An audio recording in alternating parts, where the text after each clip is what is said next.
সিমইয়ের পায়েস কার কার ভালো লাগে? আমার তো বেশ ভালো লাগে। অনেক দিন পরে সিমইয়ের পায়েস বানালাম, তাই ভাবলাম একটু ভিডিওটা করেই রাখি। একদম সিম্পল, আমি যেভাবে বানাই।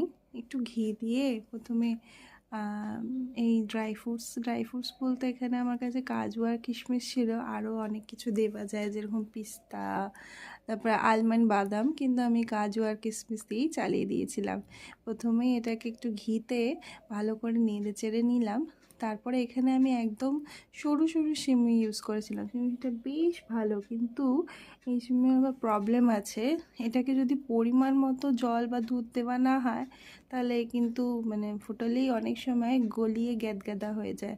তো এটাকে এরকম ভেজেই অল্প অল্প করে দুধটা অ্যাড করতে হবে, আর সব কন্টিনিউয়াস নাড়াতে থাকতে হবে, নাহলে কিন্তু একদম সেদ্ধ হয়ে গলে যাবে, আর বেশি সেদ্ধ করা যাবে না। এইভাবে দুধটা ফুটে উঠলেই বুঝতে হবে যে পায়েসটা অনেকটা তৈরি হয়ে গেছে। তারপরে ফুটে যাওয়া দুধের মধ্যে ড্রাই ফ্রুটস ভরে ভরে দিয়ে দিতে হবে।